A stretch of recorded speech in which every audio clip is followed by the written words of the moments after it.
Vamos en el día de hoy comenzar la clase número 7 de nuestro curso Historia de la Kabbalah y los grandes cabalistas decir que solamente nos faltan dos clases para concluir este curso. La clase del día de hoy y una próxima clase, Dios mediante, la semana que viene. En el día de hoy vamos a estar conversando acerca de uno de los nuevos centros de Kabbalah. Cuando digo centros, recuerden que en la clase anterior estuvimos conversando acerca del desarrollo de la Kabbalah en Safed, aquí en Israel, con los grandes místicos de los siglos XVI, XVII.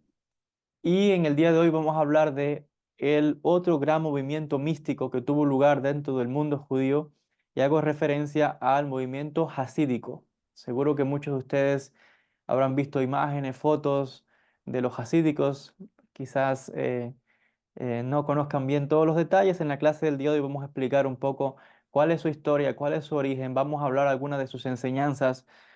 Quizás han visto cómo usan unos sombreros bien grandes y hay ciertos grupos de ellos que usan unas medias blancas largas. O sea que no todos los hasídicos son iguales, hay diferencias.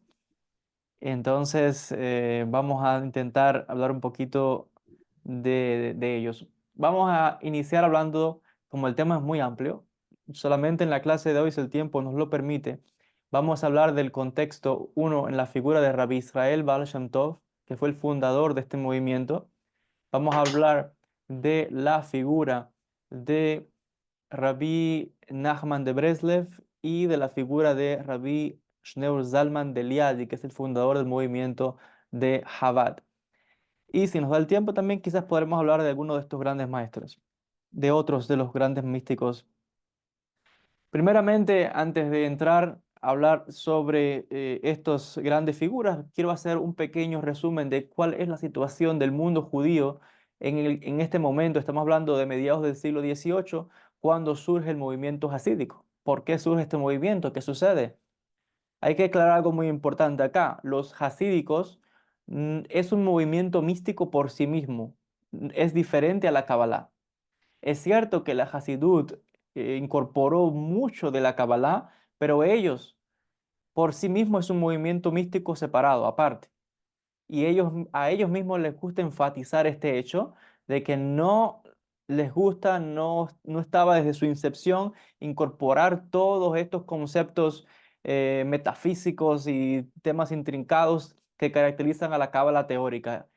O sea que los hasídicos van más a lo simple, a lo llano. Los hasídicos quieren llegar a las masas, al pueblo, a las personas sencillas, la gente que no son grandes eruditos, que no son grandes sabios, gente que quizás les cuesta difícil hacer una oración. La gente sencilla. Esa es la audiencia del movimiento hasídico, que tiene como un objetivo de levantar a esas neshamot y elevarlas a un grado espiritual todavía más alto. Entonces, teniendo esto en mente, vamos a hablar un poquito del contexto. El movimiento hasídico surge en Europa. Estamos viendo que principalmente en la región de Ucrania, que es donde vive y nace se desarrolla el movimiento del Baal Shem Tov. Vamos que luego de ahí se va expandiendo a Lituania, a Rusia y bueno, eventualmente pues Alemania y otros países. ¿Qué sucedía a mediados del siglo XVIII en el mundo judío? ¿Cuál es el contexto?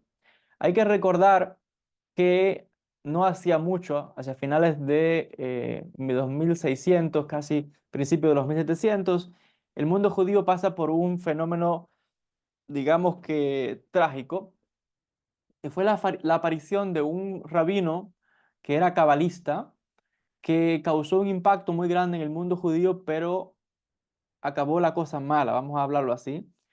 Hablo de la figura de Shabbatai Zevi. Shabbatai Zevi fue un cabalista que se entendió en esa generación de que era el Mesías. Él se dio a conocer así, tuvo un otro rabino, otro cabalista llamado Natán de Gaza, que, bueno, fue el encargado de anunciarlo por todos los rincones de las comunidades judías de todo el mundo. Aquí en la Tierra Santa, por todo el Imperio Otomano, Turquía, Italia, las partes de Lituania, Rusia, donde quiera llegó a oídos del mundo judío de que el Mesías había aparecido en Israel.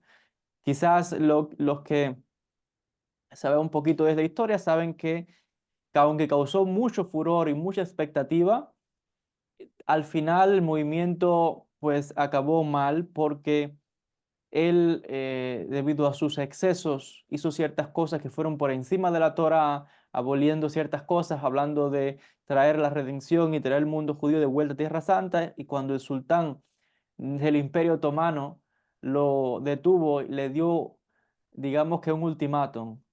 Si tú eres el Mesías, significa que si te corto la cabeza te la vas a poner de nuevo. Entonces, ¿te conviertes al Islam o mueres? Tú escoges. Así que Shabbatai Zevi escogió convertirse al Islam. Y así fue como muere un movimiento que había arrastrado a miles y miles de personas, de judíos, y entre las más altas élites de los sabios, de los rabinos. O sea que esto causó un caos tremendo, mucha decepción, mucho más sufrimiento aumentó ahora, porque los no judíos, si ya, digamos que, los judíos en Europa, en otras partes, ya han sufrido no solamente del antisemitismo, los guetos, los pogromos, masacres, y etcétera, ahora con este hecho también pues hubo una persecución aumentada porque vieron en este movimiento un grupo que tenía la capacidad como de causar una revuelta y por tanto los judíos se vieron sometidos a más presiones, se vieron sometidos ahora a más humillación, a más vergüenza de decir, ah, decías que este es el Mesías, ¿a dónde queda tu Mesías que se hizo musulmán ahora? El hecho fue que dentro de la misma comunidad judía causó esto una, digamos que un choque muy grande. Y esto llevó a los rabinos, a los líderes de las comunidades judías, a tomar una decisión muy importante, y es suprimir lo más que se pudiese el estudio de la Kabbalah. Porque lo que sucede con una persona que estudia Kabbalah es que eventualmente, como todo él empieza a hacer meditaciones y empieza a hablar de espíritus y de ángeles y que habla con Dios y que todo ese tipo de cosas, esa persona llega eventualmente a delirar y a pensar que está por encima de todo. Si no tiene sus pies bien puestos en la tierra, esa persona todo el tiempo está como en el aire, no tiene un fundamento alguno y llega a pensar que está por encima del mismo texto de la Torá, por encima de los mismos profetas antiguos, por encima de Moisés, por encima de los profetas que componen el texto de la Biblia. Y él dice, a mí no me hace falta esto porque Dios habla conmigo, yo hablo con Dios ahora. Y eso es un problema porque ese es el error de los muchos místicos. Se van mucho al aire y ya su ego los engaña y como dan una imagen de ser piadosos y tienen cierto conocimiento, arrastran a muchas personas detrás de ellos y al final lo que crea es una catástrofe, porque ese tipo de misticismo es un misticismo que no entiende que sí, usted puede ser espiritual, pero tiene que estar con los pies en la tierra, tiene que entender que su conocimiento es limitado, que usted no es el centro del mundo. Entonces vemos que esto causó todo un suceso que llevó a los rabinos, le decía, a prohibir el estudio de la Kabbalah. Y por eso es la prohibición, muchas restricciones que se pusieron de no estudiar el Kabbalah hasta los 40 años, que además tienes que ser sabio, que tienes que ser observante, piadoso, etcétera. Entonces los cabalistas como que fueron, como se dice en inglés, underground, que fueron como ocultos, porque nada más que apareciese alguien que fuese un maestro de Kabbalah y que estuviese como arrastrando gentes e inspirando a gentes, ya eso levantaba la sospecha de los rabinos, que el cabalista también era un rabino. Pero hay que entender que esta prohibición viene desde un buen lado, porque ya estos movimientos habían causado, como les decía, más opresión, más impuestos, más masacres y muerte a los judíos, y por tanto había que ser precavidos. Y tenemos primeramente ese contexto, mucha desilusión por el fallido fracaso de este Mesías, de Sabbatai Zevi, también mucha más rigurosidad por parte de los rabinos por controlar más y enfatizar la importancia de apegarse más a la tradición antigua y de suprimir mucho más incluso la parte de las emociones, que es lo que lleva mucho al místico, porque las emociones tienen que ver con el elemento aire, el espíritu. Y la del místico todo el tiempo está elevándose, pero si no deja los pies en la tierra, causa un problema.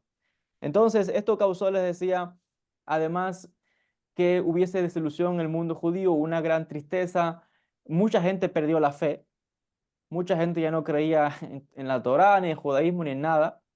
Esta fue una época en que también en Europa se desarrolló grande, fue la época en que hubo una expansión grande del pensamiento racionalista. Los grandes filósofos que se desarrollaron en Alemania y en otras partes de Europa, pues esa influencia también llegó al mundo judío y entonces comenzó a entrar un pensamiento también racionalista. Muchos judíos cayeron en el ateísmo. Llegó al punto, les decía, que incluso los rabinos que todo el tiempo estudiando Torah, Talmud, eso se convirtió en un grupo de élite, porque las masas del pueblo judío no podían ni leer hebreo, ni entendía el texto de la Torah, ni el Talmud, y aunque supieras el idioma, tampoco tenía las técnicas para estudiar el texto, etcétera. Entonces eso llevó a una separación un poco, digamos que de los líderes judíos de las masas. Sí, entre ellos era, wow, grandes sabios, pero las masas estaban como desconectadas. Entonces tenemos aquí que se fue desarrollando, en la opinión de Rabbi Yair Kaplan, un tipo de judaísmo seco, un judaísmo que es así, a rajatabla. Esto es lo que hay que hacer y aquello no. Pero entendemos que el ser humano no funciona así. El ser humano trabaja también con la parte emocional, no solamente con la parte intelectual.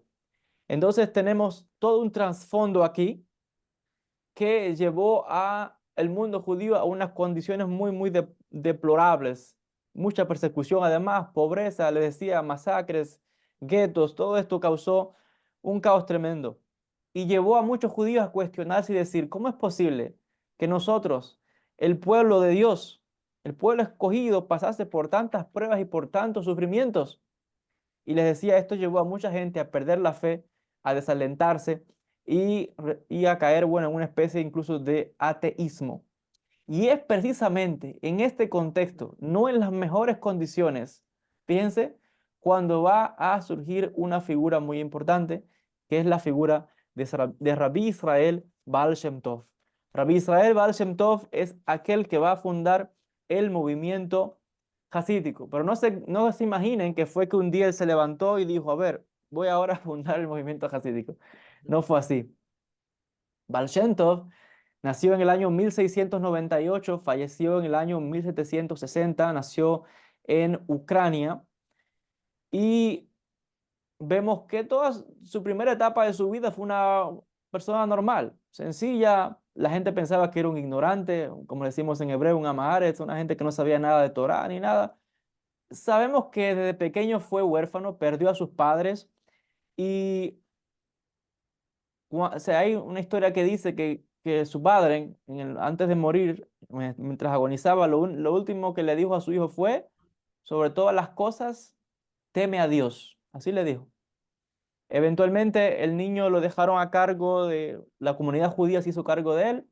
Desde pequeño, como todo niño judío, fue educado en la Torá, en el Talmud, pero eventualmente vemos que vivía su vida como una persona más en una aldea. Saben que en esta época, los 1700, en Ucrania, una aldea pobre.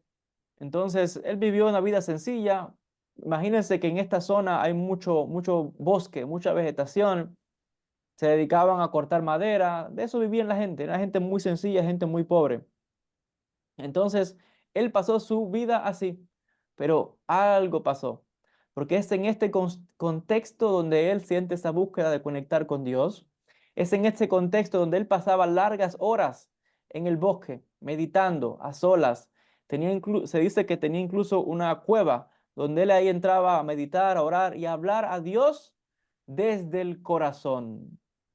Y si hay algo que caracteriza el movimiento hasídico es la plegaria del corazón, hablar y expresarte con a Dios desde tu idioma natal.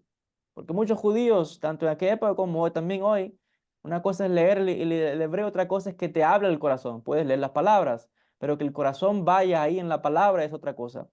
Entonces, los hasídicos enfatizan mucho, sí, la observancia de la Torá, de los mandamientos, pero también la importancia de la oración personal, de la oración del corazón, de la oración que conecta directamente con Akadosh Baruj Hu, con el Eterno. Y esto es algo que caracterizaba al Baal Shem Tov, le decía, primera etapa de su vida, una vida sencilla, pero es en estos momentos de soledad, en pasar noches enteras también en plegaria, en tefilá, lo que fue abriendo su corazón a experimentar y a sentir un fuego interno, un fuego en su corazón que ya no pudo ocultar más. Y es así como él decide eventualmente darse a conocer y a revelarse como alguien que ahora estudia los grandes misterios, sí, de la Torá, del Talmud, los escritos del Arizal, del Zohar, van a ser sus dos fuentes principales de las cuales se va a nutrir fuertemente, el Zohar y los escritos de Rabbi Isaac Luria. Y va a ser una unión, pero ahora él va a decir, la élite no, me voy a enfocar ahora en el pueblo. Pero esos conocimientos yo no los voy a impartir así. Esos conocimientos ahora los voy a convertir en historias, los voy a convertir en parábolas, los voy a convertir en frases, los voy a convertir en un lenguaje que llegue al corazón de la gente sencilla, la gente que no sabe leer, que es analfabeta, la gente que es de campo, simple. A esos son a los que yo les quiero hablar. Y yo quiero hablarles al corazón. Y quiero, para tú llegar a ese tipo de personas, dice el Baal Shem Tov, tienes también que hablar con simpleza y tienes que hablar desde el corazón. Tienes que hablar el lenguaje de la gente para que pueda aceptar tu mensaje. Y por tanto el Baal Shem Tov, ¿qué hizo? Comenzó a ir a las plazas, al mercado y comenzó a contar historias. Y utilizaba lo que decimos en hebreo como sipurim, historias, mashalot, parábolas para llegar al corazón de la gente de forma sencilla. Y siempre vemos que a los hasídicos, el tipo de historia de los hasídicos siempre tiene que ver con caballos o con carruajes, porque ellos siempre te van a contar una historia. Si usted conoce algún de los diferentes grupos hasídicos que hay, verás que siempre te van a contar una historia que dice, en un lugar de Ucrania había una aldea y había un bosque y había el Rebbe, porque siempre hablan del Rebbe, el Rebbe es el rabino de ellos, el líder. Y el Rebbe salió una noche con sus discípulos y se fue con un carruaje en un viaje. Y en ese viaje pasó esto, esto y esto y esto. Entonces él te va a contar toda una historia de encuentros con espíritus, con demonios, con Sadikim, con Eliyahu Anabí, cosas increíbles que suceden en los bosques de Ucrania y en toda esta región, en Rusia. Siempre vas a ver que ellos usan mucho esa historia o ese tipo de parábolas que tienen que ver con un carruaje y ir en un viaje, que no significa que no fuese cierto, es verdad que lo hacían, porque el Baal Shem Tov mismo, al igual que Rabbi Nachman de Breslev y los demás, sí se iban en esos viajes.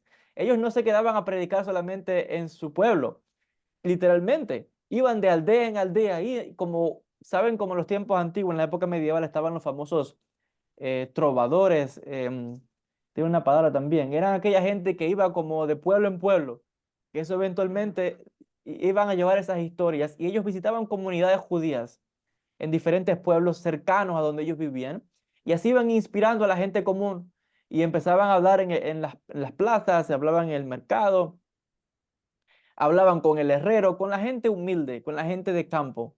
No pensaban, oh, yo soy un gran rabino, oh, yo tengo tanto conocimiento, no algo que caracteriza mucho este movimiento es que entre más grande tú seas, más bajo tienes que llegar para llegar hasta la persona más simple, la persona más común. Es algo que caracteriza a este movimiento hasídico, este movimiento, les decía, que inició el Baal Shem Tov. No crean que todo fue color de rosa, hubo un choque grande cuando surge este movimiento entre el judaísmo establecido con este nuevo grupo de místicos que ahora dice, sí, yo puedo estudiar Torah es importante, estudiar Talmud es importante, el rezo en la sinagoga es importante, pero más allá de eso yo también puedo orar a Dios del corazón, yo puedo orar a Dios en el bosque, mientras estoy leyéndome un libro, mientras voy en el camino, mientras estoy acostado en mi cama, yo puedo hablar con Dios. Yo puedo llegar y el Creador me está escuchando. Dios está conmigo. Esa es una idea fundamental de los hasídicos. Porque la Kabbalah, todo lo que hemos estudiado en las clases anteriores, siempre enfatiza la Merkabah. Uy, la experiencia mística, subir al cielo. Yo quiero ver a Dios, yo quiero ver a los espíritus, voy a subir al cielo. Esa es la Kabbalah clásica. Entonces Dios está allá arriba, en lo más alto, ¿verdad? Los hasídicos llegaron y dijeron, no. Ahora nosotros no vamos a subir al cielo, vamos a traer a Dios a la tierra. Y esa es una característica importante del movimiento jasídico que dice, la divinidad también mora en este mundo y la persona a través, sí, de su estudio, de su tefilá, de su rezo, también puede ir y llegar a un lugar donde no hay kedusha, donde no hay santidad, y tú puedes santificar ese lugar. Tú te puedes santificar también a través de la música, del canto, de la alegría. Dice, algo que caracteriza mucho el movimiento jasídico es la alegría. El Baal Shem Tov siempre enfatizaba y decía, hay que hacer una lucha contra la tristeza, hay que tener una lucha contra la depresión, porque la depresión aleja a la persona de Dios. Dios no mora en un corazón que está triste, porque la depresión lo que hace es que encierra a una persona, lo aleja de todo, del mundo, de la sociedad, de Dios también, y llega a aislarse completamente. Y dice el Baal Shem Tov, dice Rabbi Nachman, dicen los grandes del movimiento hasídico, no, no se puede estar triste, hay que estar alegres. Y yo puedo servir a Dios y la mejor forma de hacerlo es con alegría. Porque si es un siervo de Dios, ¿cómo voy a estar triste? Dice, la Yetzer Hará se aprovecha de la persona cuando uno comete un pecado, un desequilibrio, se equivocó en algo. Ahí uno dice, y se está atormentando, la culpa lo remuerde, le come el cerebro. Dicen los místicos hasídicos, dice, no, olvida eso. Dice, ¿sabes por qué Dios le ha dado al ser humano la capacidad de olvidar? Para que también te olvides de tus desequilibrios, de tus errores, de tus pecados, de lo que te has equivocado. También tienes que olvidarte de eso. Y tienes que entonces ahora usar todo tu enfoque, toda tu mente, todo tu pensamiento para servir a Dios. Y la mejor manera de hacerlo es con alegría. Besimha, como decimos en hebreo. La depresión, dice, acaba con una persona, lo aleja completamente. Entonces, para los hasídicos, la depresión, la tristeza es como el pecado.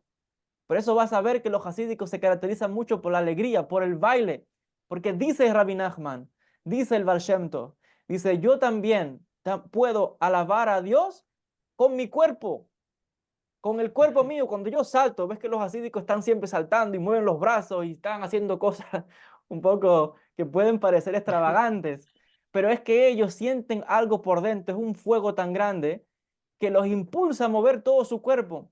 Incluso en la tefilá los ves que están así, que están todo el tiempo moviéndose para adelante, para atrás, y cuando están cantando, no sé, aquella persona que ha experimentado alguna vez una fiesta jasídica es tremendo. La euforia, la energía tan grande que se siente ahí, es una alegría que sale del corazón, de lo más profundo, es la neshama, es el alma que está expresándose.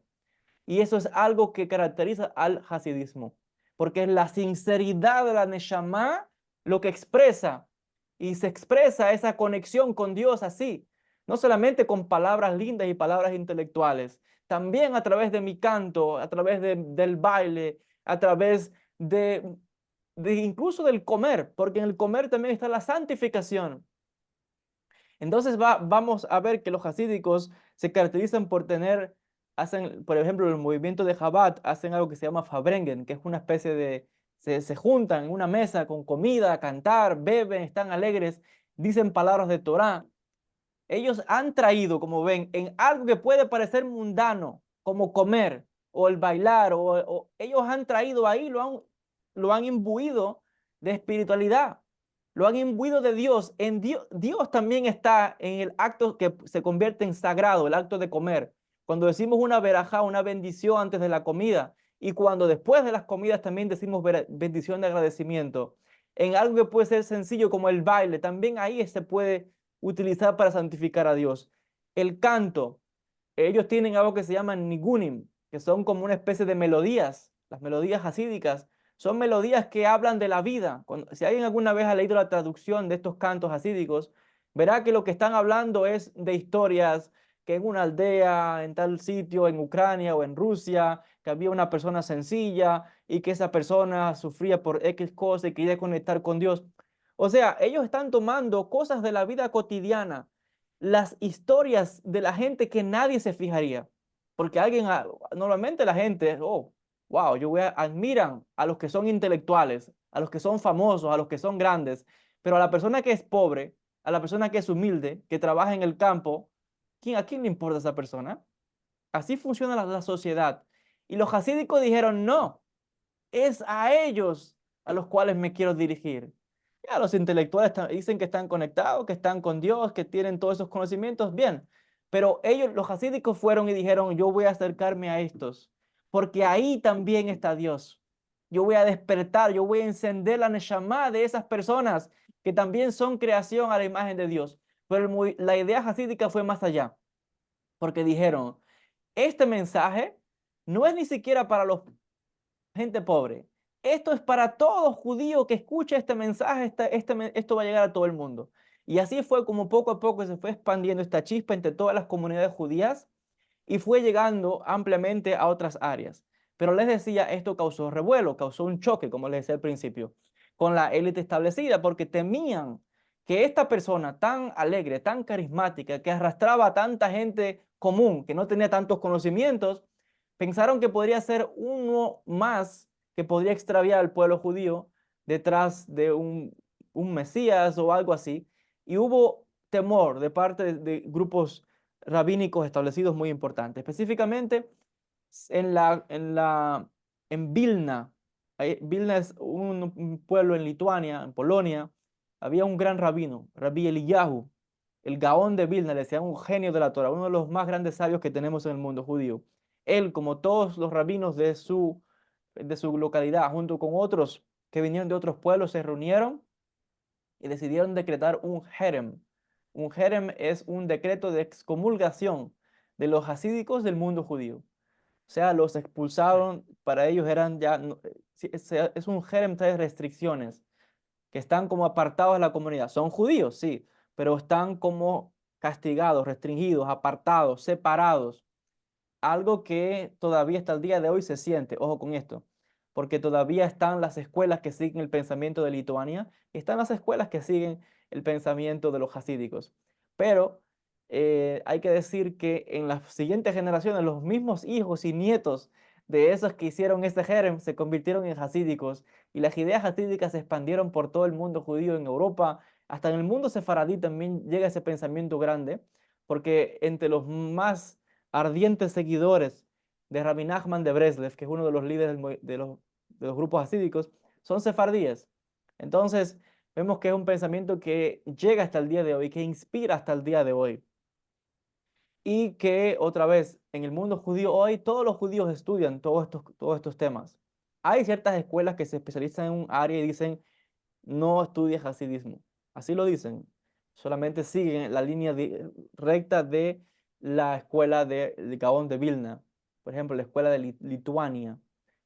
Pero aún así, dentro de esa misma escuela están los grandes rabinos que, claro, que conocen las enseñanzas del movimiento hasídico, como es tradicional en el mundo judío, que un sabio tiene que saber de todo.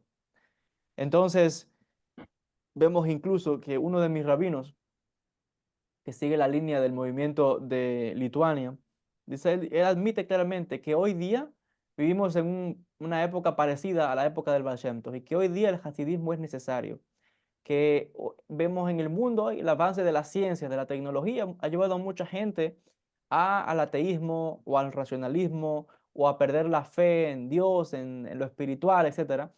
Y él habla de que el hasidismo es necesario porque el hasidismo lleva a la persona a conectar no solamente con Dios, también con la esencia de tu alma. En el hasidismo hay mucho de psicología, del estudio del alma, del estudio de la psique del ser humano. Es algo que caracteriza mucho a los hasídicos. Entonces, bueno, esto es un poquito, hay tanto que hablar acá, estoy tratando de resumir un poco estas ideas de los místicos de este movimiento. Déjenme decirles que después de la muerte del Baal Shem Tov, eh, hubiera un poco como de separación, de división.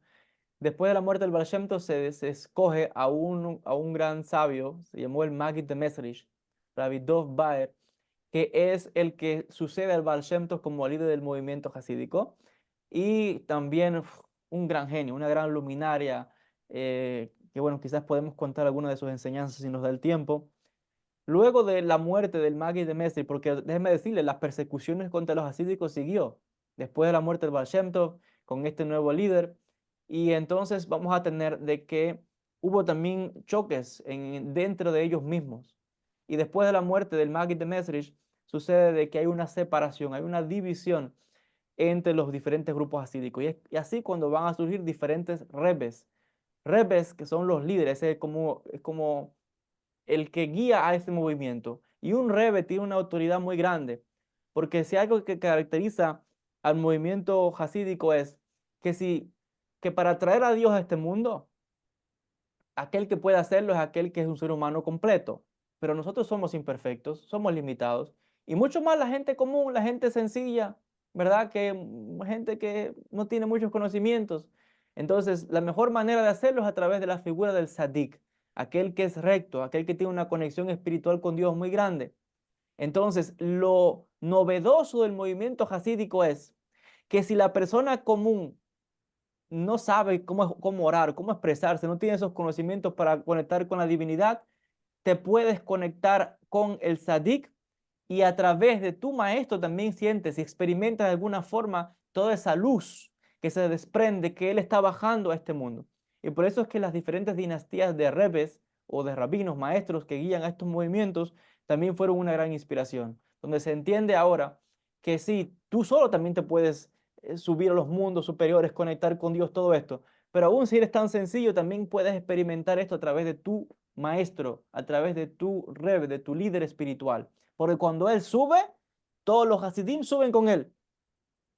Entonces, esto es un concepto revolucionario en la idea del pensamiento judío, porque la figura del sadik es fundamental y que caracteriza a los movimientos hasídicos. Esto no existía hasta este momento en el mundo judío.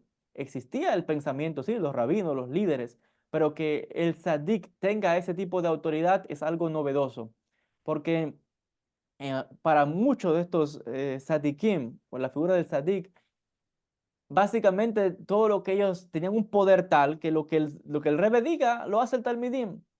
Entonces, una obediencia absoluta al Rebbe.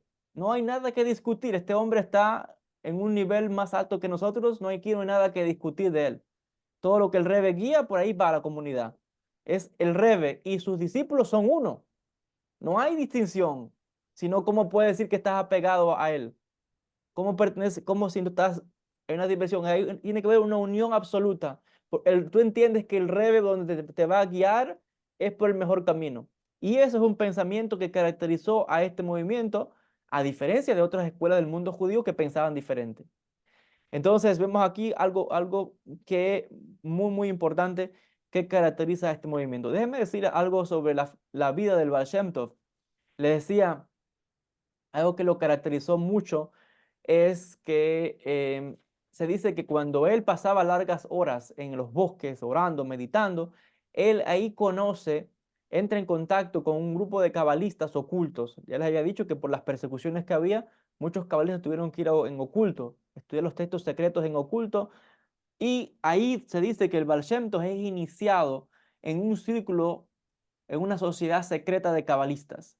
Lo llamaban la Haburá. Haburá viene de Haber, como una comunidad, un grupo de iniciados. Y le entregan una serie de manuscritos cabalísticos que él estudia día y noche, entregado a la devoción y el servicio divino. Y que eventualmente él se convierte en el líder de un movimiento de este grupo místico secreto y fue el último líder de ese movimiento que al parecer se había iniciado poco después de la muerte de Rabbi Jaim Vital. Recuerden, el discípulo de Rabbi Zagluria. Rabbi Jaim Vital falleció en 1620 y se dice de que a los 2, 3 años de morir hubo un cabalista llamado Rabbi Eliyahu de Helm, un místico que creó una sociedad secreta y los líderes, o los miembros, perdón, los miembros de esa sociedad secreta se les daba el título de Baal Shem. Baal Shem significa maestro del nombre, que hace referencia a una persona que conoce los secretos, cómo usar el nombre de Dios para curar, para hacer milagros, para hacer obras al bien de las personas. Y por eso es que eventualmente ese título después pasó únicamente al líder de ese grupo y de ahí que Rabbi Israel se le da el título de Rabbi Israel Baal Shem Tov, maestro del buen nombre, porque era alguien que sabía estos secretos de las letras hebreas del nombre de Dios, de grandes misterios de la Kabbalah, y que podía obrar milagros, curaciones. Gente de muchos rincones del mundo judío lo iban a ver, buscando sanación de enfermedades, gente que no podía tener hijos. Muchos milagros se veían a través del Baal Shem Tov. El Baal Shem Tov se caracterizaba además porque Le decía, iba a hacer Ibodedut, iba a meditar en el bosque. Y también tenía un tipo de cuarto, una habitación que le llamaba Beit Ibodedut, como la casa de la meditación. Es como un cuarto donde se encerraba a meditar. Esto es algo importante. Y pasó una vez 7 años encerrado en una habitación. Oigan eso, 7 años encerrado en una habitación en un retiro espiritual. Esto a mí me recuerda mucho en conexión con con las técnicas de ciertos maestros sufíes que tienen igual, están en la comunidad, van también a los bosques y todo, pero los sufíes tienen una especie en las logias que ellos tienen dentro de eso, tienen una especie de cuarto que ellos entran en un retiro espiritual que se llama Halwa, que se encierran ahí, pueden estar meses, incluso años, algo pequeñito, solamente dedicados a la meditación, no ven ni hablan con nadie, y es ayunando y en rezos, le pasan un poquitín de comida, pero es todo el tiempo en cosas espirituales. Eso lo hizo el Baal Shem Tov, tenía su propia habitación de meditación, y vemos que también es una característica de los místicos judíos de Marruecos. El Baba Sadi y la familia Baba Sadi también hacen cosas como estas. ¿Qué les decía? Lo que diferenciaba fuertemente al movimiento hasídico de otros grupos de la Kabbalah es la idea, les decía, de ya no es subir al cielo, como fíjense qué paradoja, que hoy la gente que acerca a la Kabbalah viene a la Kabbalah por eso, porque quiere subir, quiere ver la luz, quiere ver ángeles, quiere ir al cielo, quiere ver cosas. Y los hasídicos dicen, se te olvida algo muy importante. Decimos en el judaísmo, Ein od milvado, no hay nada fuera de él. ¿Qué significa? Que Dios está en todo lugar. No hay un sitio en el mundo, en el universo, donde no esté la presencia divina, donde no esté el Or Ein Sof, la luz del Ein Sof, la luz del Creador. No hay un sitio donde no esté Él presente. Fíjense que hasta dentro de nosotros mismos está la Neshama, que es una parte que viene de arriba, que es una parte divina. Y la característica de estos grupos es decir, no andes buscando tanto. Aquí, en este mundo, vamos a transformarlo en un lugar de bien. Aquí, en la persona sencilla, en la que trabaja en el campo, en el herrero, en el carpintero. Con estas personas aquí también está la Kedushá, la santidad. Y es lo que vamos a revelar en el mundo. Vamos a hablar a las personas en el lenguaje del corazón, en el lenguaje sencillo. Vamos a tocar un poquito de otros maestros. Les decía porque el tiempo es amplio y imagínense que de este tema podríamos dar un curso entero del hasidismo. Yo quiero, les decía, tocar brevemente en cuanto a otros maestros, decir que, recuerden que les hablaba que después de la muerte de Baal Shem Tov, la figura que sucede, que se convierte en el nuevo líder, va a ser la figura del Maggid de Mezrich, Rabbi Dov Baer, que nació en 1704, falleció en 1772. La historia de cómo se conocieron es también grande porque fíjense que el Maggid era un genio de la Torá. Desde chico, pues se dio a conocer por su grandeza, por sus grandes conocimientos. Y vemos que eventualmente él padecía de un problema en una pierna y uno de sus maestros le dijo, ve a ver al Baal Shem Tov para que te ayude, para que te sane. Y bueno, ahí fue como en ese encuentro con el Baal Shem Tov, eventualmente se convirtió en uno de sus eh, más grandes discípulos. La historia dice que cuando fue a verlo, el Baal Shem Tov comenzó a hacer una historia y empezó a hablarle de un carruaje, de conductor de carruajes, de caballos, y por esa historia lo empezó bueno, a inspirar, le despertó esa llama que estaba en el corazón de él, en la neshama de él. Y esto causó, pues, que el Maggid se convirtiese en uno de los más grandes discípulos del Baal Shem Tov. Maggid significa aquel que cuenta como historias, porque antes en la comunidad judía estaba el rabino principal y estaba aquel que hablaba de forma más común con la comunidad. Estaba el rabino de un pueblo entero no hablaba todo el día, porque había muchas sinagogas, hablaba si acaso una o dos veces al año. Todo el tiempo estaba atendiendo temas de legales, disputas, temas de matrimonio, de herencias, temas complicados, pero había un rabino, o incluso si no era rabino, pero tenía la capacidad de hablar con elocuencia y era el que era encargado de dar los discursos en la sinagoga para inspirar a la gente, hablar de Torah y todo. Y vemos que esta figura, Rabbi Dov, su nombre era Dov Baer, era uno de estos que hablaba en la sinagoga, por eso se le llama el Maggid, aquel que cuenta como estas historias para inspirar a las personas. Y vemos, como les decía, que se convierte en el líder del movimiento jasídico, sigue la persecución contra este grupo, se levantan mucha gente que lanzan acusaciones falsas contra ellos, se tienen que ir de una ciudad a otra, están todo el tiempo moviendo las sedes de ellos de un lugar a otros, y a medida que se van moviendo también las enseñanzas se van expandiendo. Es muy interesante cómo el movimiento jasídico se fue expandiendo de un sitio a otro. Déjenme contarles alguna de estas historias perdón, alguna de las enseñanzas de el Maggid para que vean el conocimiento de este hombre. Dice, una persona, estoy traduciendo al español, dice una persona que está orando en un lugar donde solamente se hablan palabras como vanas, palabras simples, palabras mundanas, pero que se dicen con alegría. Si hay un hasid, hay un piadoso ahí que está orando con sus rezos, también puede elevar las tefilot o las palabras que están diciendo esas personas.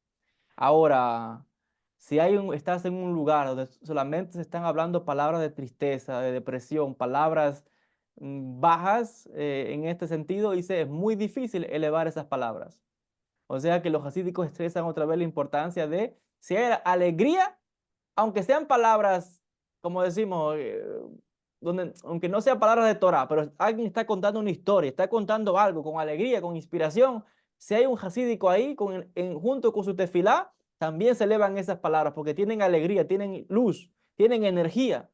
Pero en un lugar donde tú estás y todo el tiempo lo que se habla es de negatividad, de depresión, de tristeza, es muy difícil, dice ellos, dice el Maggid, muy difícil de levantar esas palabras.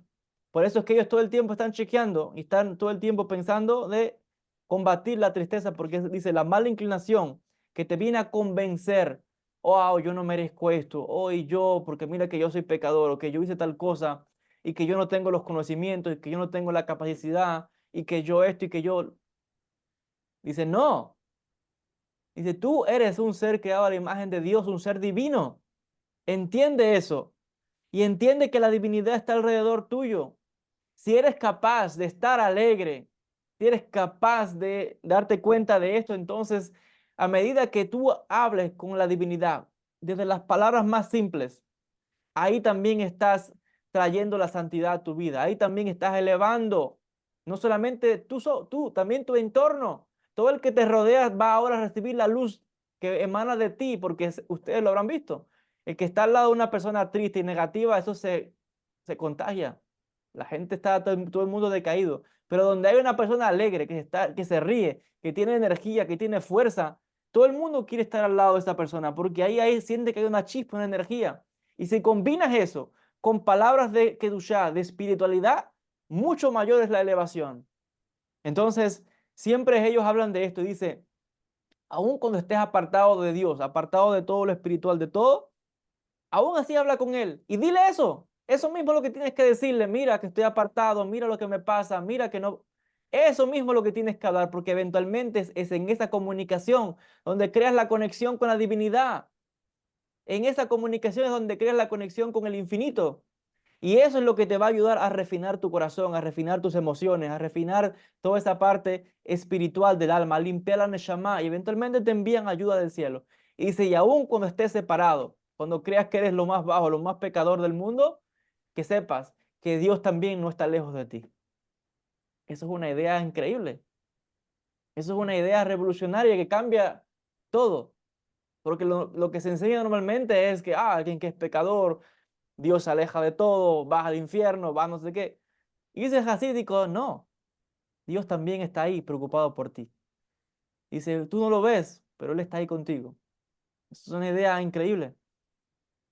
Y dice, desde ese lugar tan bajo te puedes levantar y puedes conectar con el Creador.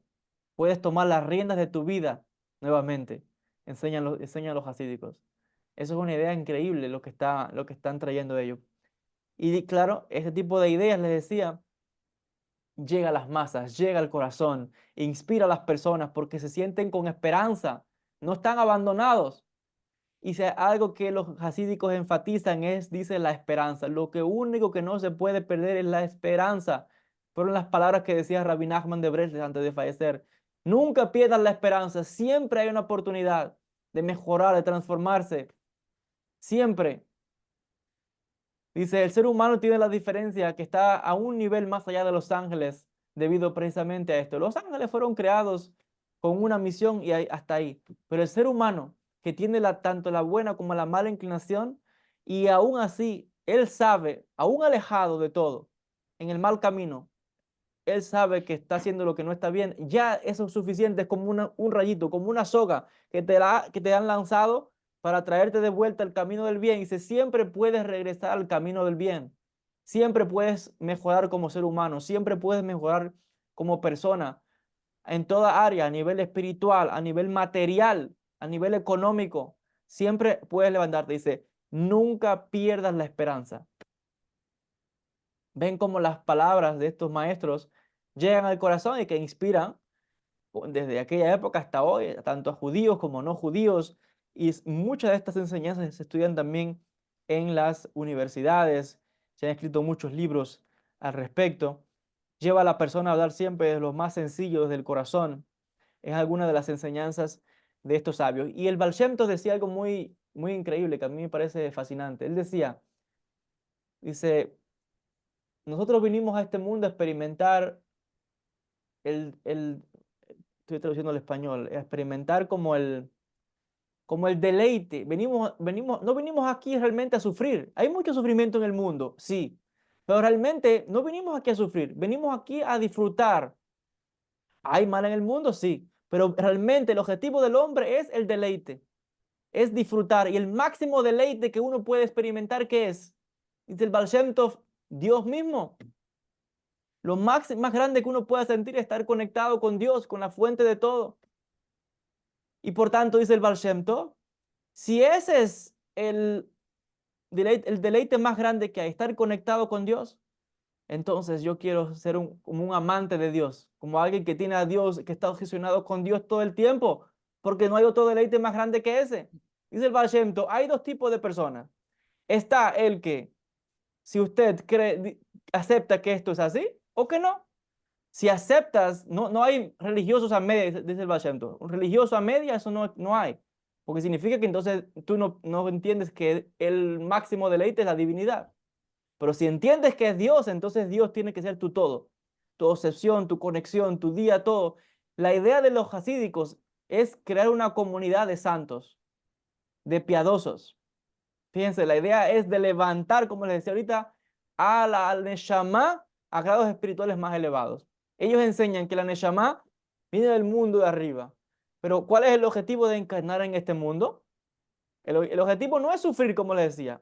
Hay sufrimiento, hay cosas, sí.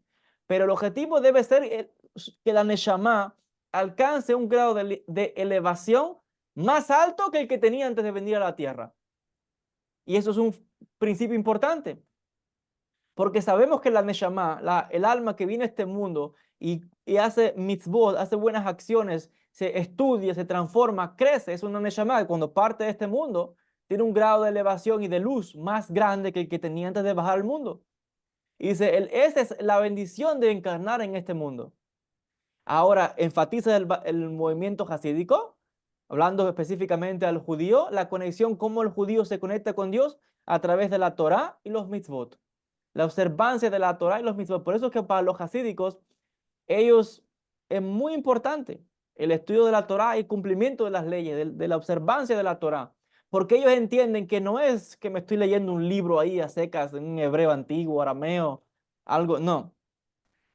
Si me dices que Dios es el deleite máximo y la fuente para conectar con Él, para saber de Él a través del texto de la Torá, entonces yo quiero conectar con ello porque a través de ese estudio, de ese libro, yo me estoy purificando y estoy conectando con Dios, con la fuente de todo, con el infinito.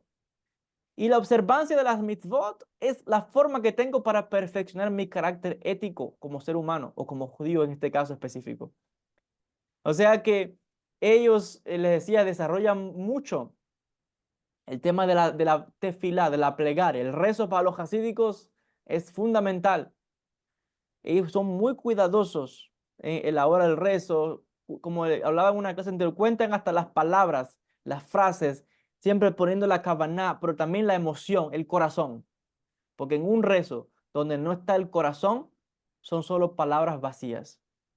Por tanto, ellos enfatizan mucho que uno ore en el idioma que habla, en el idioma nativo de la persona. Sí, claro que hay que cumplir en el caso de los judíos con la sinagoga, con los rezos en la sinagoga, bien. Pero después de eso, usted hable con Dios en el idioma nativo suyo, porque ese es el idioma del corazón. Usted desde su casa, mientras está conduciendo su automóvil, en el campo, leyendo un libro, como le decía, usted se acuesta en su cama antes de dormir, está cansado, no tiene ganas de orar, no tiene ganas de nada. En su mente, mentalmente puede hablar también con Dios. En la sábana ahí acurrucada, al menos dos palabras. Dios mío, estoy cansado, estoy cansada, no tengo energía, no tengo deseos. Pon en mí el deseo de acercarme a ti, de orar. Pon en mí el deseo de levantarme en la mañana con alegría. Si tienes tristeza, dicen los jasídicos, pídele a Dios, dice, Dios, así dile, habla como un amigo. Dios mío, tengo esta tristeza en mi corazón. Saca la tristeza de mi corazón y pon alegría en mi corazón. Haz que conozca buenas personas, buenos amigos que me inspiren también esa alegría. La gente negativa, apártala. El jasídico llega a esa parte y dice algo muy importante, que es la parte de la humildad.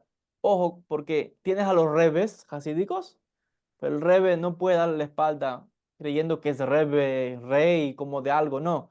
El rebe está pendiente de su más simple y humilde estudiante, de su más simple, de sus hasídicos. Esa es la idea revolucionaria del movimiento, de este tipo de movimiento.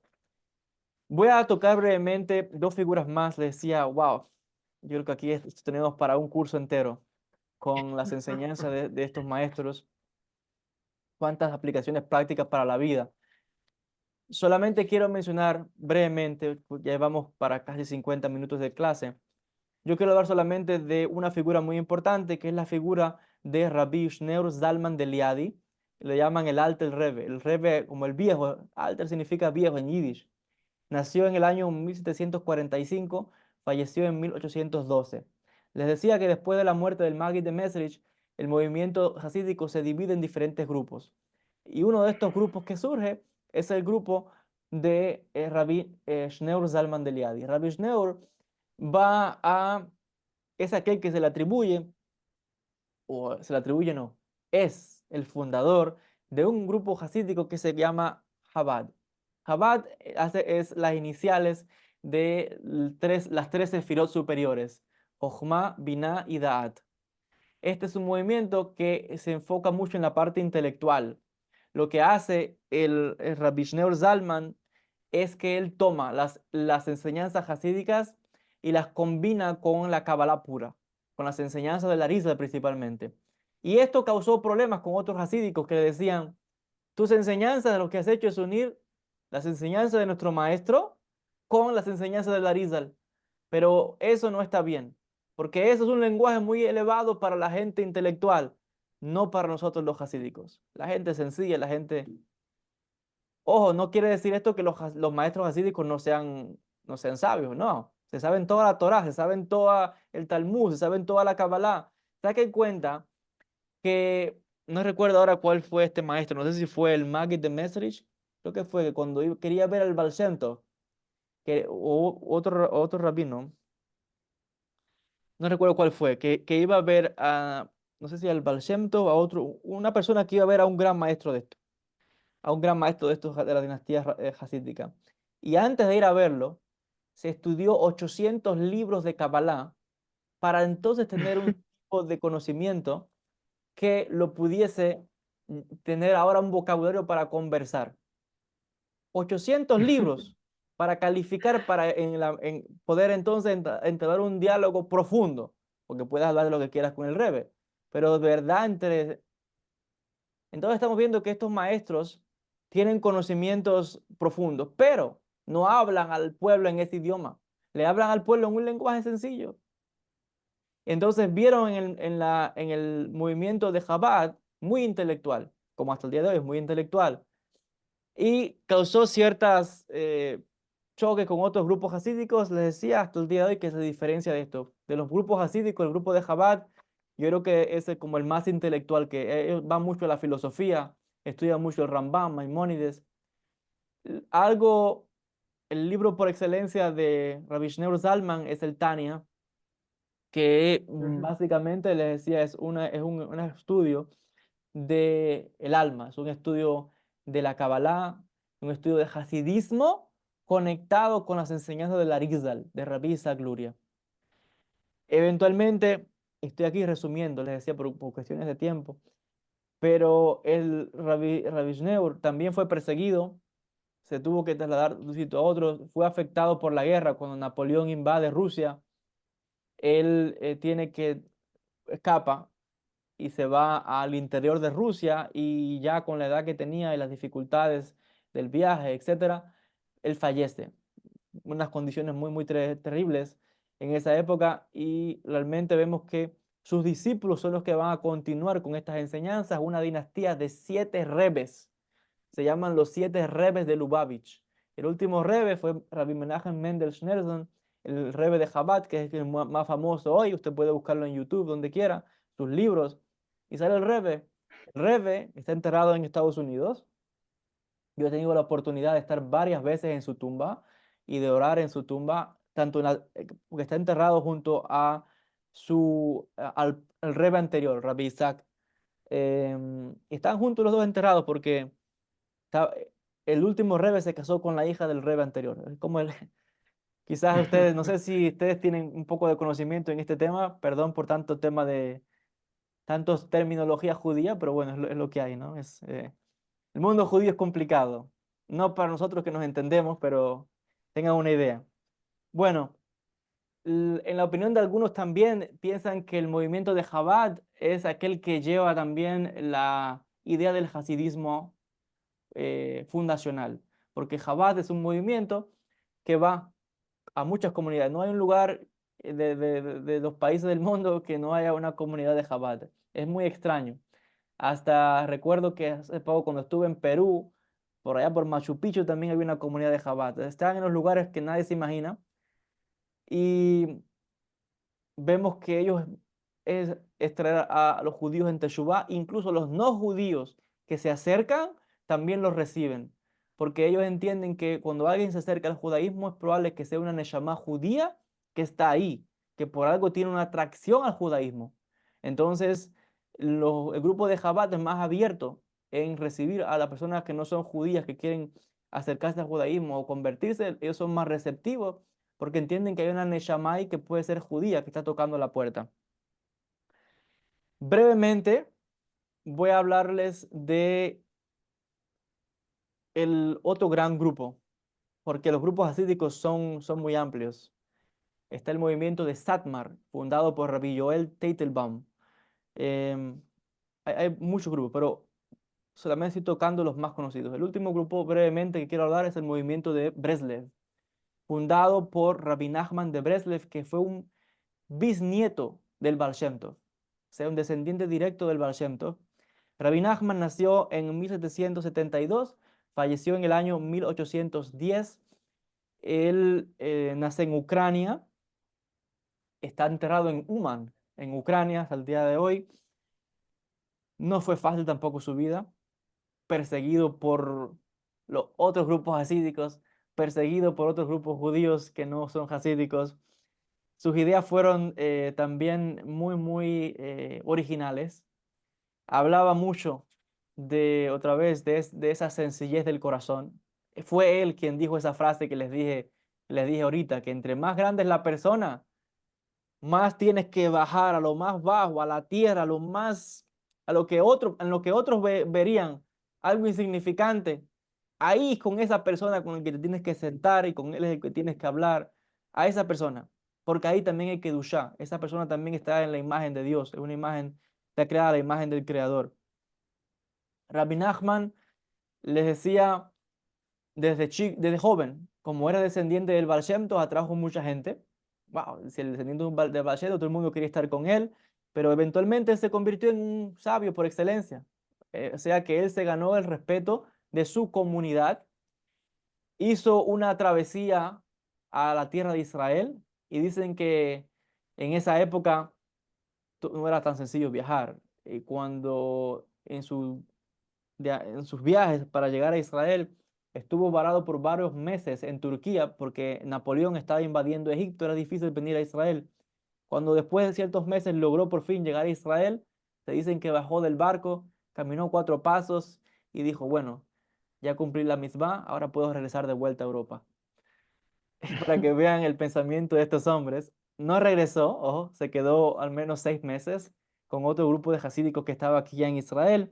Eventualmente sí regresó para Europa y vemos que siempre buscó la paz, buscó unir a los grupos hasídicos. De hecho, cuando estuvo aquí en Israel, trató de unir una disputa que había entre el rabino Abraham Kalisker y el rabino Rabbi Shneur Zalman de Liadi por la publicación del Tania y Rabbi Nachman aquí en Israel trató de hacer la paz, viajó de vuelta cuando estuvo en Europa, todo hasta Rusia para hablar con Rabbi Shneur y hacer la paz entre miembros de las diferentes dinastías hasídicas.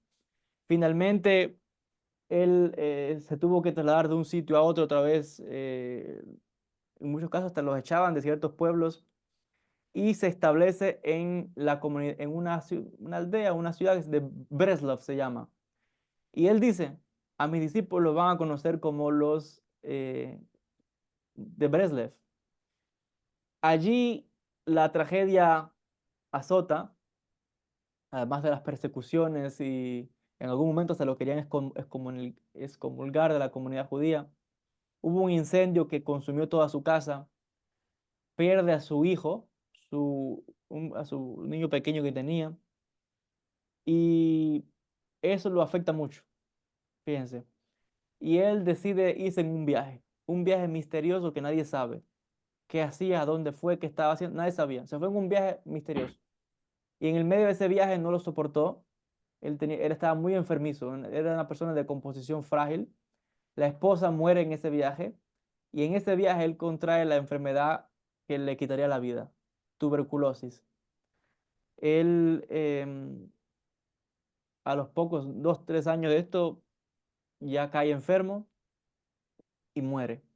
Y él dice, pide, no, él no pudo regresar a Breslev, al pueblo de Breslev. Él para esta fecha estaba en Uman, otra ciudad en Ucrania, y él dice, aquí en Uman hubo una masacre unos años atrás. Habían masacrado a un gran número de judíos, había un cementerio donde están enterrados todos estos judíos mártires. Y él dice, yo quiero estar enterrado aquí con ellos, en el medio de ellos, con estas personas que son mártires. Aquí quiero ser enterrado. Y él muere y lo entierran en Umán. Y hasta el día de hoy es un sitio de peregrinación donde cientos o miles de Hasidim cada año, en el aniversario de la muerte de Rabbi Nachman, van a su tumba y es tremendo. No sé si alguien ha visto los vídeos que se han publicado. Es increíble la cantidad de personas, los días que pasan allí y la alegría tan grande que se respira en ese lugar. Rabbi Nachman, les decía, sufrió muchas críticas de parte de otros grupos hasídicos. No fue como otras dinastías hasídicas que, por ejemplo, se moría el rebe y nombraban a otro. Cuando Rabbi Nachman falleció, los seguidores de él no nombraron a ningún otro maestro, a ningún otro rebe. Y por eso es que sus detractores los llaman a los hasídicos de Breslev, les dicen los seguidores del maestro muerto. ¿Por qué? Porque murió Rabbi Nachman y no nombraron a más nadie. Pero sin embargo, explica Rabbi Aryeh Kaplan que cuando uno mira en detalle a este grupo, es probablemente el grupo que con más seriedad, con más fulgor, con más devoción, uno puede experimentar esa energía de conexión con Dios. No sé si alguien ha visto alguna vez a los judíos de Breslev. Aquí en Israel, todas las semanas, todos los jueves, se ponen en la estación central aquí en Jerusalén y traen como una furgoneta, un van y con altavoces y con colores y traen unas mesas y se ponen a bailar y a cantar y a todo el que pasa lo agarran de las manos y es bailando y con alegría. O sea, ellos quieren llevar esa alegría, esa luz a las personas. Ellos van afuera a recibir a la gente, parecido a Jabá también, son muy similares ellos. Bueno, esto es un poquito resumido, les decía, porque podríamos dar un curso de cada una de estas personalidades, de cada una de estos maestros, un poco resumiendo lo que más puedo hacer quizás en una hora de clases sobre eh, sobre estas grandes figuras, estas grandes personalidades. No sé si alguien tiene alguna pregunta de lo que hemos estudiado. Ahora es el momento de las preguntas. Puede levantar la manito o puede abrir el micrófono y hablar si tiene alguna pregunta sobre el movimiento jasídico.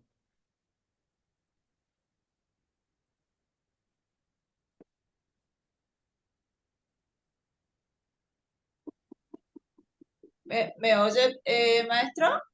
Sí, adelante. Le hago la pregunta. Usted había mencionado que, y bueno, y en varias oportunidades ha mencionado que aparece a veces la figura en cabalistas de creerse que es el Mesías.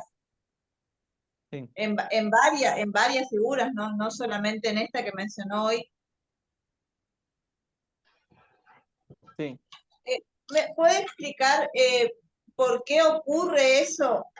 ¿Por qué, en qué se basa o por qué ocurre según sus conocimientos esa cuestión de que la persona cree que es el Mesías?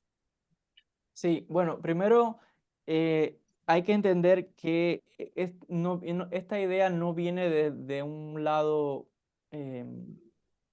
como negativo, ¿no? Al contrario, los sabios judíos enseñan de que en cada generación del pueblo de Israel el Mesías está presente, pero está presente en potencial. Y por tanto, cada judío tiene dentro de sí la neshama y la capacidad para ser el Mesías. La diferencia está en si actualiza ese potencial que tiene cada judío. Entonces hay una enseñanza en el mundo judío que dice así, que todo judío tiene dentro de sí la chispa del Mesías. Y por tanto, algunos, bueno, cuando tienen tanto, digamos, que deseo por ver la redención, por ver el mundo rectificado, por traer unidad en el mundo, algunos también quizás a veces digamos, nadie es perfecto y puede también suceder de que alguien se pueda autoengañar también. Pero yo lo que quiero decir es que eso viene desde un lado positivo, no de un lado malo, sino que viene desde un punto de vista de una persona que quiere tener la rectificación, que quiere tener la geulá. Y partiendo de esa enseñanza que dice, todo judío es un Mesías en potencial. Todos. Eso es una enseñanza grande, porque significa que te está diciendo, dentro de cada uno hay un líder. Entonces, una cosa es que esté en potencia, otra cosa es que se manifieste. Entonces, bueno, algunos que han logrado un cierto nivel o que quizás incluso es a veces más los discípulos los que quieren con más fuerza que rabino, que su líder sea el Mesías, que el mismo rabino. Y eso empuja a veces a esos grupos a declarar a esas personas Mesías, cuando él mismo no se declara Mesías. Entonces, tienes el caso de que admiran tanto a esa persona que los discípulos dicen, este hombre no es normal, no es como los demás, mira la piedad que tiene, cuánto sabe, hay milagros, hay curaciones, este hombre tiene que ser el Mashiach. Entonces se ilusionan mucho más los seguidores y eso a veces empuja al rabino, el caso que se ha dado, los casos que se han dado en la historia, a, a veces a decir sí y a veces a está bien, tú dices que soy el Mesías, yo me quedo callado. O sea, como que asumen el puesto pasivamente, pero lo asumen. A veces más para complacer a las masas, no lo sé. Eso pasa también, por ejemplo, en el caso de Chabad, el Rebbe de Lubavitch, que es un gaón, un sabio tan grande que ha inspirado a tantas personas de todo el mundo. Hay un grupo de ellos que piensa que es el Mesías, que fue el Mesías. Otros de ellos mismos de Chabad dicen que no. Entonces, la idea, el Rebbe nunca dijo que es Mesías, pero la idea viene de un lado bueno y otra vez de la enseñanza que dice que todo judío tiene dentro de sí la chispa del Mashiach y por tanto tiene el potencial para ser el Mashiach. Por eso es que dice, en cada generación el Mashiach está aquí. Otra cosa es que se revele, otra cosa es que se manifieste. Y si uno, y ya aquí, perdón, que ya espero haber respondido la pregunta ahí, pero yo quiero tener una enseñanza ahora. Ese tipo de enseñanza que existe en el mundo judío, para mí eso es increíble, porque lo que estás diciéndole a cada ser humano, tú eres un líder. Tú tienes un Ujú. potencial tan grande dentro de ti que puedes cambiar el mundo, porque el Mashiach es alguien que cambia la historia, que cambia el mundo. Y los rabinos le están diciendo a cada judío, tú tienes un potencial tan grande que puedes cambiar la historia. Yo creo que ese tipo de pensamiento es fantástico, que lo bueno de esto es tomar estas enseñanzas y ahora llevarla del mundo judío al mundo para inspirar a toda la Ujú. gente, pero nace en el seno del mundo judío. Y yo creo que lo lindo de estas clases, por ejemplo, o de que ustedes me estén escuchando, o de la gente que está enseñando Kabbalah, es tomar estos conceptos y hacerlos universales. Porque esto yo creo que le cambiaría si las naciones del mundo tuvieran líderes, rabinos, que te dijeran esas palabras. Tú tienes el potencial de cambiar el mundo, tú tienes una chispa que cambiaría la historia, tú eres un líder en potencia. Se acabaría con tanta depresión, con tantas gente que creen que no pueden. El mundo fuera otro, fuera un mundo más positivo, un mundo de mucha más acción, un mundo de más productividad para bien. Porque la gente dice, wow, esta persona que es un gran sabio, él cree en mí, él piensa, él dice que yo tengo ese potencial y eso inspira a la persona a, wow, a estudiar, a buscar, a progresar, a cualquiera que sea el talento que tenga, a maximizarlo. Y lo que está es convirtiendo a la persona en un ser humano, sacando todo su potencial. Por eso decía, ese pensamiento judío para mí es increíble, es fantástico. Y bueno, ojalá que haya más personas así que pudiéramos seguir llevando este conocimiento y hacerlo universal para inspirar a todos los seres humanos. No sé si respondí la pregunta. Tenemos a usted, maestro. Si Dios quiere, bueno. Bueno, me queda una inquietud respecto a la misma pregunta. Los que se levantan a oponerse cuando la figura de un Mesías se levanta porque pretenden tener esa identidad, los que se oponen, porque en varias oportunidades en la historia cuando se levanta hay quienes se oponen. Esos que se oponen, ¿por qué motivo lo hacen? ¿Cuál es el motivo por el cual se oponen a que tal se piense que es el Mesías, digamos? No, no es porque ellos quieran esa identidad para ellos. Más que nada es que hay que ser cauteloso. Por ejemplo, cuando ocurre todo este movimiento, ¿verdad? Esa gran división que hubo, como más místicos, hasídicos, y estaban los que eran más filosóficos, racionalistas, ellos decían, ok, tú dices que tienes esta capacidad, si tú eres de verdad el Mesías, ven y convénceme a mí usando filosofía y usando lógica y razonamiento. Entonces, no es que ellos se opongan a la figura del Mesías, no, si todo judío cree en el Mashiach. Pero el problema de este tipo y específicamente en la espiritualidad, es que en la espiritualidad es un camino que puede llevar a mucho autoengaño también. También a, digamos que las emociones, la emoción, la parte del corazón es algo que engancha muy fácil. Y eso es tan sencillo Ujú. como, por ejemplo, una canción. Una canción que tenga un ritmo pegajoso está en los labios de todo el mundo y pueda la persona llevar, por eso es que la música se conecta con el éxtasis o con la profecía incluso.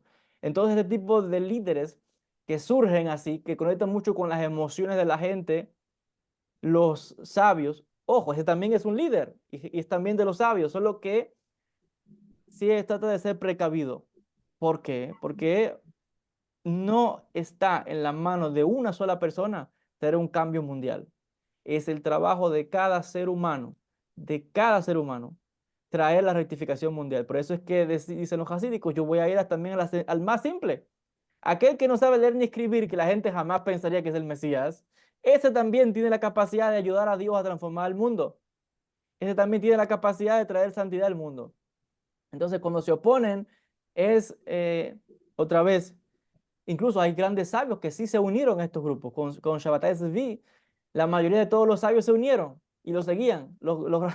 Entonces, sí hubo algunos pequeños que que no creyeron mucho, que estaban como desconfiados, pero la gran mayoría de los rabinos siguió a Shabbatai Tzvi. Fue el mismo Shabbatai Tzvi cuando se convirtió al Islam que desilusionó todo el mundo. Entonces no siempre se da el caso que los rabinos se opongan. Y cuando se oponen es más por precaución, porque otra vez no es porque alguien diga, es muéstrame tus hechos. Tú dices que eres el Mashiach, a ver, vamos a ver, transforma el mundo, cambia la humanidad, trae un cambio de conciencia. El Mashiach es una figura eléctrica, es una figura que de estar solamente en su presencia, escucharlo, alguien que mueve a los judíos, no judíos, al mundo, a la paz, a la transformación. Grandes señales, entonces no es tan sencillo y por eso es que se trata de ser precavido con esto, no porque alguien se quiera tomar ese título, sino porque se cuida mucho la sensibilidad de las personas y específicamente a través de las experiencias que hemos tenido en el mundo judío a través de la historia, de que se ha dado este caso y al final ha sido más desgracia, más persecución para los judíos, más masacre, más guetos, tantas cosas que han pasado al mundo judío por el tema del Mesías. Perfecto. Gracias, maestro. ¿Alguna otra pregunta?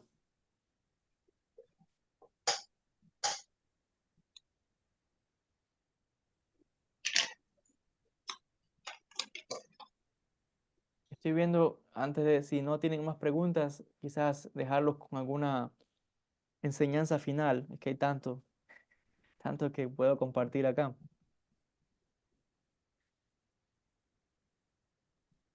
Deja ver qué puedo compartir con ustedes. Mientras si alguien tiene alguna pregunta, la puede hacer ahora.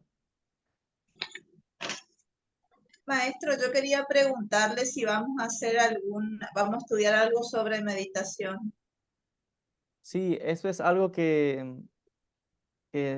bueno, que lo estoy pensando, pero no sé si va a ser el curso que viene inmediatamente después de este. Después de este curso, tengo pensado estudiar una obra que tiene que ver más con es más de cábala, más profunda, tiene que ver con el tema de los exorcismos, el tema de los ángeles, demonios, todo esto. Entonces, de meditación está en tentativa porque tiene que haber algo bien estructurado, tiene que haber, digamos que semanalmente, aunque sea, o cada 2 semanas, momentos para la meditación, y por cuestión de tiempo no me es posible ahora, eh, por el tema del estudio y más porque estoy en un momento de transición de esta escuela a otra escuela más avanzada, entonces bueno, pero sí es algo que está ahí Perfecto. y ojalá que Buenísimo. se dé la oportunidad.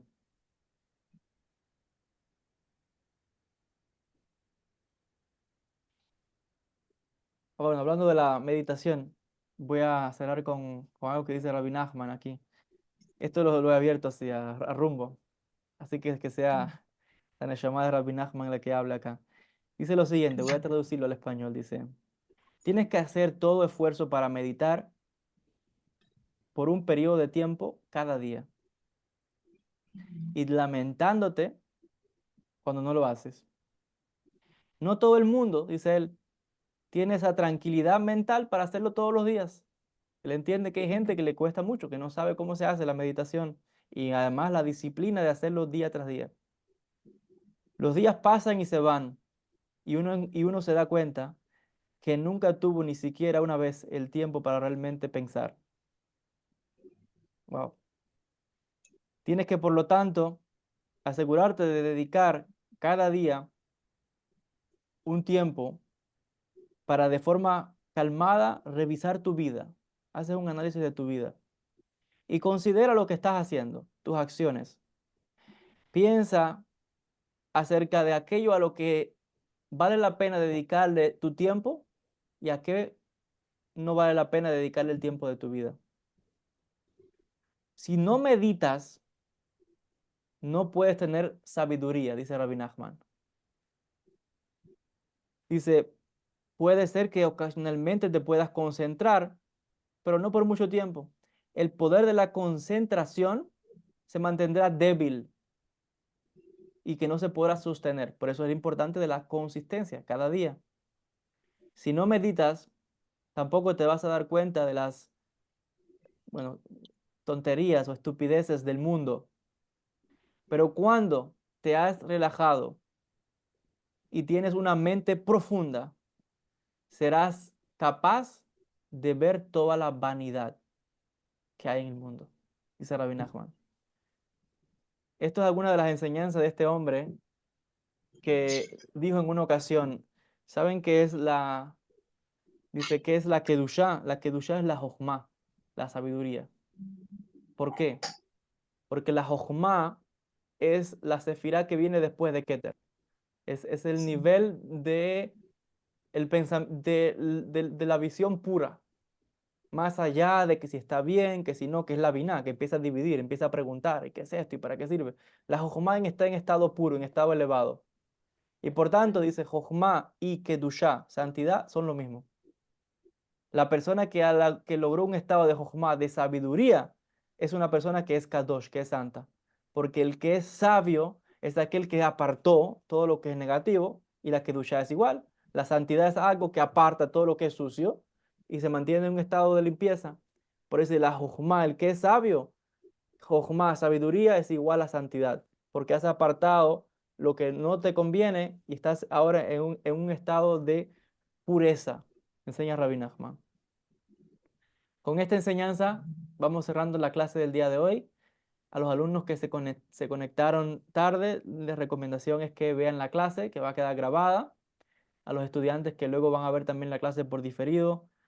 Espero que, bueno, haber resumido de forma lo más que hemos podido, ¿no? En esta hora y 20 minutos, las enseñanzas del movimiento hasídico. Les decía, esto es amplio. Ojalá que se me presente también la oportunidad de un día dar un curso sobre las escuelas hasídicas, porque hay tanto. En una pequeña frase es un océano de enseñanzas prácticas lo que podemos extraer. Y la verdad es que, bueno, es uno de también de estos cursos que vendrán a futuro en tentativa. Les quiero recomendar a aquellos que puedan conseguirlo una obra para si quieren profundizar en este tema de Rabbi Aryeh Kaplan. Se llama Hasidic Masters en inglés. En español se llama Maestros Hasídicos. Es este libro que ven aquí. Yo no sé si está en español, pero creo que sí. Si habla inglés lo puede encontrar. Se llama así Hasidic Masters o Maestros Hasídicos. Es como un compendio de biografías, pero también con algunas de sus enseñanzas. Creo que está en español. Entonces lo digo por si acaso alguien lo quiera buscar o si habla inglés lo va a encontrar más fácil.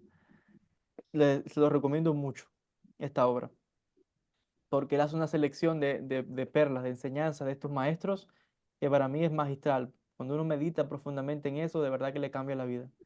Tiene una visión totalmente diferente de Dios, de la religión, de la misión del alma en este mundo, todo es diferente. Bueno, con esta recomendación y cerrando la clase del día de hoy, agradecerles a todos la atención, enviarles mucha luz, muchas bendiciones a todos desde Jerusalén, desde la Tierra Santa. Un saludo Muchas grande. gracias. Feliz semana. Saludos. Shalom a todos. Gracias. Gracias, Joel. Chao. Muchas gracias. Shalom, shalom. Shalom.